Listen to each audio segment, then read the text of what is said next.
주님 내 길을 잘 아시고 내 걸음 아시네. 어둠에서 빛을 내시는 그분을 믿네. 무엇으로 주를 섬길지 어디로 가야 할지 헤매이는 나를 아시고 길을 여시네. 내 삶은 주의 것, 내 삶은 주의 것, 온전한 신뢰를 주께 드리네. 보이지 않아도 믿음으로 걷네. 주 영광 바라보며 주만 따르네.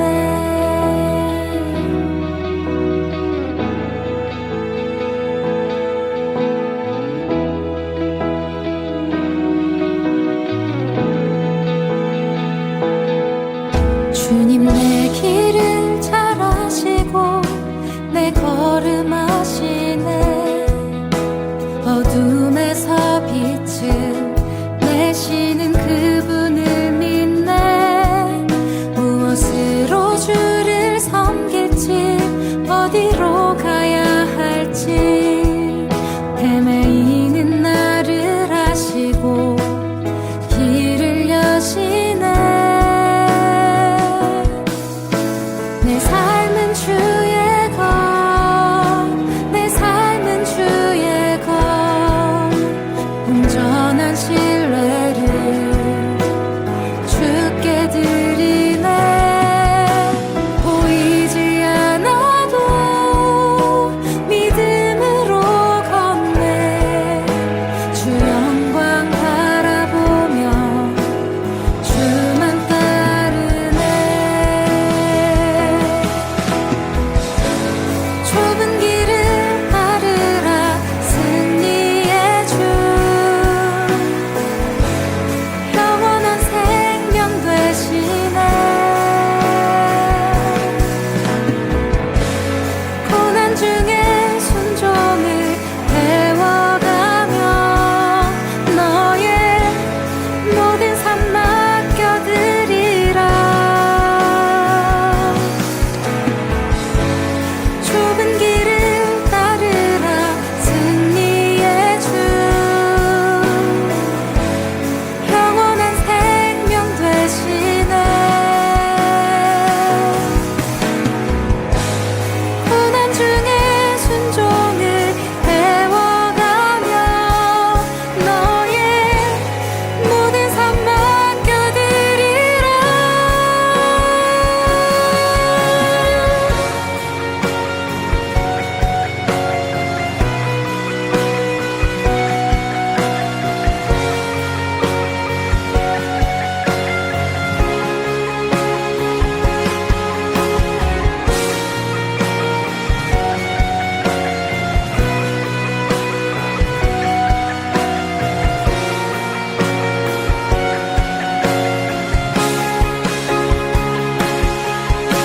내 삶은 주의 것, 내 삶은 주의 것, 온전한 신뢰를 주께 드리네. 보이지 않아도 믿음으로 걷네. 주 영광 바라보며 주만 따르네. 내 삶은 주의 것, 내 삶은 주의 것, 온전한 신뢰를 주께 드리네. 보이지 않아도 믿음으로 걷네. 주 영광 바라보며 주 영광 바라보며 주 영광 바라보며 주만 따르네.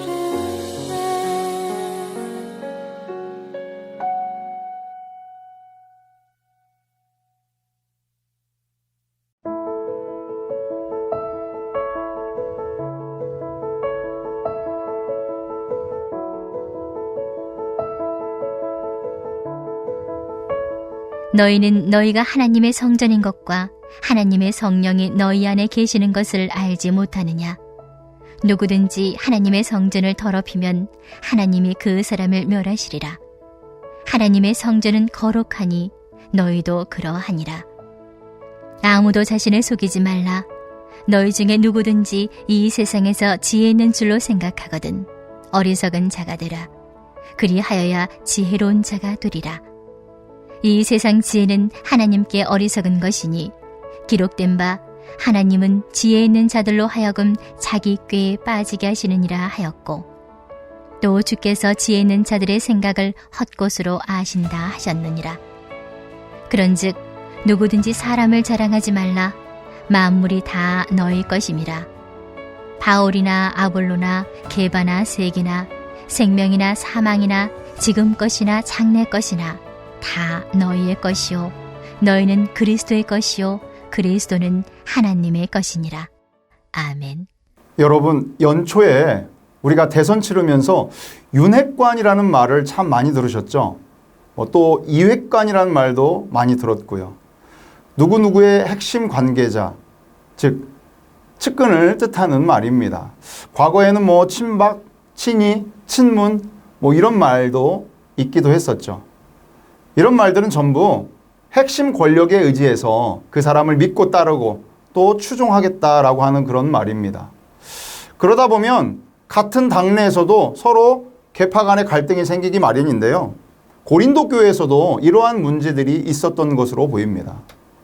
세상의 지혜와 방식, 그리고 자신의 입맛에 맞는 사람을 추종하고 지지하고 따르고 그 사람의 말씀만 옳다고 하고, 그렇지 않은 사람은 배제하고 같은 식구로 한 공동체 일원으로 여기지 않고, 이러한 것은 세상의 방식이고 교회 내에서 일어나서는 절대 안 되는 일입니다.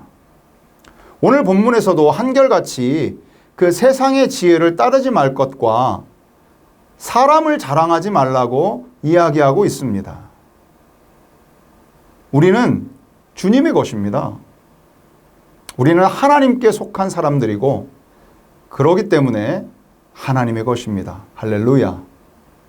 우리는 주님의 말씀만 의지하고 따르며 하나님만 자랑하는 주님의 핵심 제자, 즉 주핵관이 되어야 하겠습니다. 아멘. 그래서 오늘 제목을 우리는 주핵관이다 이렇게 정해봤습니다. 오늘 본문에서 바울은 고린도 교회에게 너희가 하나님의 성전인 것과 하나님의 성령이 너희 안에 거하시는 것을 알지 못하느냐 이렇게 시작합니다. 이것은 물어보는 것이 아니고 책망하는 것이죠. 왜 알지 못하냐? 하나님의 성령이 너희 안에 거하신다. 이것을 강조하는 것입니다. 고린도 지역은 무역과 상업이 발달하여 많은 사람들이 모이는 곳이었다고 했죠. 그래서 여러 지역에서 오고 가고 정착하는 이방 민족들로 북적였던 곳입니다. 이들이 복음을 듣고 주님을 영접하고 교회에 모였을 때 교회라고 하는 개념을 자신들이 그동안 보고 섬겨왔던 이방신을 모시는 신전쯤으로 생각했을 것입니다. 유대인들도 성전을 하나님이 계신 그냥 건물로 생각했을 것입니다. 그러나 바울은 너희 안에 하나님의 영이 계시고 그렇기 때문에 너희 자신이 하나님의 성전이라고 이야기하고 있습니다. 교회는 건물이 아닌 예수를 그리스도로 고백한 자들이 함께 모여서 예배드리는 모임이 되는 것이지요. 이것은 당시를 사는 그 시대 사람들에게는 굉장히 센세이션한 그런 새로운 개념이었습니다. 고린도 교회에는 바울파, 아볼로파, 베드로파 등 사람을 중심으로 파벌이 존재했습니다. 고린도라는 동네가 소위 잘 나가고 또 풍요롭고 먹고 살만한 지역이었기 때문에 교회 안에서도 이러한 세속적인 세상 가치와 그러한 욕심으로 그것을 추구하고 그것으로 인해 분열하고 다투고 돈 있는 사람과 권력 있는 사람 중심으로 교회가 막 휘둘리고 그랬던 것입니다. 그러했기에 바울은 바로 경고하기를 하나님이 계시는 거룩한 성전을 더럽히는 자를 하나님께서 멸하실 것이다 이렇게 말씀하십니다. 성전을 더럽힌다라고 하는 것은 어떤 의미일까요? 그것은 교회를 막 흔들고 좌지우지하고 나뉘게 하고 서로 이간질시키고 분쟁을 조장하는 것을 의미합니다. 이렇듯 성도들의 공동체인 교회를 더럽히는 세력들은 멸하게 될 것이다라고 경고하고 있는 것입니다. 교회는 머리 대신 예수 그리스도를 중심으로 모든 성도들이 각 지체로서 하나 된 한 몸입니다. 그래서 절대 분리될 수도 없고 또 분리되어서도 안 되는 것입니다. 그것은 곧 성전을 더럽히는 것이고 하나님은 그러한 자를 멸하시겠다라고 엄히 경고하는 것입니다. 오늘 본문 18절에서 21절까지는요. 세상 지혜와 하나님의 지혜에 대해서 서로 대조하면서 우리의 삶의 방식이 세상의 가치와 기준을 따르지 않고 하나님의 생각과 또 하나님의 방식으로 바꿔야 될 것을 촉구하고 있습니다. 18절에서 아무도 자신을 속이지 말라라고 하는 말은 쉽게 말해서 착각하지 말라는 말입니다. 본인이 생각하는 세상적 지혜를 가지고 과시하거나 자랑하거나 그것이 정답인 것처럼 자신을 속이지 말라는 것입니다. 성경은 역설적으로 세상에서는 어리석은 자가 되어야 그것이 진정한 지혜로운 자라고 말씀하고 계십니다. 다시 말해 세상의 성공의 기준과 가치와는 정반대로 살아야 된다는 것입니다. 그것이 하나님 나라의 지혜인 것입니다. 그것이 하나님 나라의 법칙인 것입니다. 여러분, 진짜 지혜는 오직 예수 그리스도뿐입니다. 고린도전서 1장 24절, 25절의 말씀 다 같이 한번 읽어보겠습니다. 오직 부르심을 받은 자들에게는 유대인이나 헬라인이나 그리스도는 하나님의 능력이요 하나님의 지혜니라. 이 부분 다시 한번 읽어볼까요? 그리스도는 하나님의 능력이요 하나님의 지혜니라. 하나님의 어리석음이 사람보다 지혜롭고 하나님의 약하심이 사람보다 강하니라. 아멘. 하나님의 지혜는 세상의 지혜와 다릅니다. 하나님의 방식은 세상의 방식과 다릅니다. 사실 비교할 수가 없죠. 하나님은 죽어야 산다고 말씀하십니다. 하나님은 낮아져야 높아진다고 말씀하십니다. 이게 바로 하나님의 지혜요, 하나님의 방식입니다. 하나님은 미련한 자를 택하사 지혜 있는 자를 부끄럽게 하시고 또 약한 것을 택하사 강한 것을 부끄럽게 하십니다. 천하고 멸시받는 그러한 것들을 그리고 없는 것들을 택하사 있는 것들을 폐하시는 그러한 분이십니다. 자신이 지혜가 있다고 그렇게 여기고 세상 지혜를 의지하고 자랑하는 자는 결국에는 자기 꾀에 빠지게 될 것입니다. 오늘 본문 19절과 20절의 말씀인데요. 다 같이 한번 읽어보겠습니다. 이 세상의 지혜는 하나님께 어리석은 것이니 기록된 바 하나님은 지혜 있는 자들로 하여금 자기 꾀에 빠지게 하시느니라 하였고 또 주께서 지혜 있는 자들의 생각을 헛것이라 아신다 하셨느니라. 아멘. 바울은 누구입니까? 자신이 가졌던 그런 지혜와 지식들 그리고 자랑할 만한 것들을 배설물로 여겼던 사람입니다. 하나님의 사랑과 또 하나님께서 주시는 그 지혜로 말미암아 깨닫게 된 복음 앞에서 자신이 가지고 있던 세상의 지혜와 성공의 기준과 그 삶의 가치가 무의미하게 여겨졌던 것이지요. 바울은 오늘 성경 본문 마지막 절에서 우리가 세상의 지혜를 과감하게 버리고 하나님의 지혜의 말씀에 순종하여 내 삶을 하나님께서 통치하시도록 온전히 맡겨드릴 수 있는 그러한 힘과 용기와 지혜를 가지게 할 수 있게끔 말씀으로 우리를 위로하여 주십니다. 아주 중요한 말씀이고 오늘 설교의 주제와도 같은 말씀입니다. 본문 마지막 23절의 말씀 우리 다 함께 한번 읽어보도록 하겠습니다. 너희는 그리스도의 것이요 그리스도는 하나님의 것이니라. 아멘. 우리가 그리스도의 것이래요. 그리고 그리스도는 하나님의 것이래요. 그렇다면 당연히 우리도 하나님의 것이다 라고 하는 말씀이죠. 우리가 현명해도 또는 미련해도 잘났어도 못났어도 우리는 우리의 있는 모습 그 존재 그대로 하나님의 것입니다. 하나님께서 우리를 택하여 주시고 우리를 자녀 삼아 주시고 너는 내 것이다 이렇게 말씀하여 주십니다. 최덕신이라고 하는 찬양 사역자가 있는데요. 그분이 만든 곡 중에 너는 내 것이라 라고 하는 곡이 있습니다. 너는 부유해도 가난해도 너를 사랑하여 구원했으니 너는 내 것이라 내 것이라 너는 내 것이라 너는 잘났으나 못났으나 너의 모든 것을 알고 있으니 너는 내 것이라 내 것이라 너는 내 것이라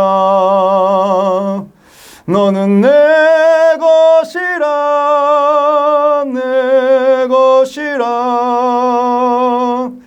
너는 내 것이라 너는 내 것이라 내 것이라 너는 내 것이라. 사랑하는 성도님들, 오늘은 어버이의 날입니다. 하늘보다 높고 높은 그리고 바다보다 깊고 넓은 부모님의 사랑과 그 은혜를 기억하고 감사하는 날입니다. 우리는 하나님의 것입니다. 할렐루야. 하나님은 우리의 아버지이십니다. 우리의 아버지 되시는 그러한 하나님의 사랑과 은혜보다 큰 것은 없습니다. 하늘을 두루마리 삼고 바다를 먹물 삼아도 하나님의 사랑과 은혜는 다 기록할 수 없을 만큼 크고 한이 없으십니다. 우리가 세상의 지혜를 쫓아가거나 그것을 의지하거나 자랑하지 마시고 이제는 우리의 모든 것을 다 내려놓고 우리를 구원하여 우리를 자녀 삼아주신 그 사랑만 기억하면서 온전히 하나님께만 영광 돌리는 그러한 삶, 그리고 오늘 그러한 복된 주일 하루가 다 되시기를 축복합니다. 기도하겠습니다. 우리 이 시간 기도하실 때 두 가지 기도 제목으로 기도했으면 좋겠습니다. 첫째, 우리의 아버지 되신 하나님께 감사하기를 원합니다. 우리를 사랑하셔서 우리를 구원해 주시려고 친히 이 땅에 오셔서 그 구원의 길, 생명의 길이 되어주신 하나님께 감사의 기도를 드리시기 바랍니다. 그리고 다짐하시기 바랍니다. 세상의 지혜가 아닌 하나님의 지혜만을 구하고 그 지혜의 말씀에 온전히 순종하며 살겠다고 다짐하는 기도를 드리시기 바랍니다. 둘째, 오늘 주일 예배를 위해서 우리 함께 기도했으면 좋겠습니다. 예배에 참여하는 모든 성도님들의 마음을 하나님 좋은 밭으로 만들어 주시고, 그리고 오늘 주시는 하나님의 말씀을 진짜 하나님의 말씀이다 라고 온전히 받아서 귀한 열매 맺는 그 성령의 열매를 맺는 삶을 살게 하옵소서. 그렇게 기도하겠습니다. 특별히 오늘 말씀 전하시는 우리 담임 목사님께 성령의 능력으로 충만케 하사 하나님의 능력의 말씀이 부어지게 해달라고 우리 담임 목사님을 위해서 함께 기도하겠습니다.